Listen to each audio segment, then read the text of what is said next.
ညောင်ရွှေကျင်းထောင်း၌တုတရတာစာအုပ်များစုပေါင်းလူတန်းပွဲပြုလုပ်တဲ့တဲ့ရင်ကိုတင်ဆက်ပါမယ်ရှင်။အချိန်ကိုအကျိုးရှိစွာအသုံးချနိုင်စေရန်စာပေအသည့်ပညာဗဟုသုတတိုးဝါစေရန်နဲ့စာဖတ်ခြင်းအလေးထားကောင်းများဖြစ်ထွန်းပေါ်ပေါက်စေရန်အတွက်ပြန်ကြားရေးနှင့်ပြည်သူ့ဆက်ဆံရေးဦးစီးဌာန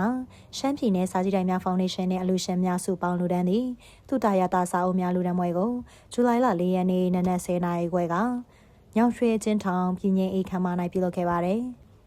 ဦးစွာရှမ်းပြည်နယ်ပြန်ကြားရေးနှင့်ပြည်သူ့ဆက်ဆံရေးဦးစီးဌာနပြည်နယ်ဦးစီးဌာနမှညွှန်ကြားရေးမှူးဦးစိုးညွန့်ရွှေကတုတရတစာအုပ်စာဆောင်များပေးအပ်လူရန်ရခြင်းနှင့်ဆက်လင်း၍ရှင်းလင်းပြောကြားပြီးရှမ်းပြည်နယ်စာကြည့်တိုင်များဖောင်ဒေးရှင်းဥက္ကဋ္ဌဒေါ်မေမေနီကစာအုပ်စာဆောင်များပေးအပ်လူရန်ရခြင်းအကြောင်းရင်းကိုရှင်းလင်းပြောကြားခဲ့ပါတယ်။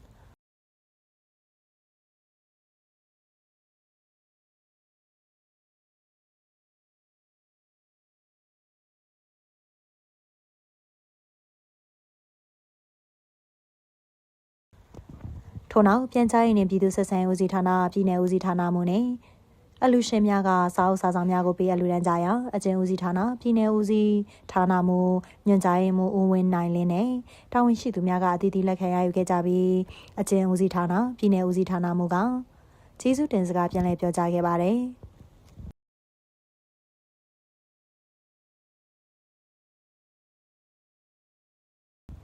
အခမ်းအနားပြည်တွင်အကျဉ်းဦးစီးဌာနပြည်နယ်ဦးစီးဌာနမှနှင့်ဧည့်သည်တော်များသည်အမတ်တရစုပေါင်းမှတ်တမ်းတင်ဓာတ်ပုံရိုက်ကူးခဲ့ကြကြောင်းသိရှိရပါတယ်ရှင်။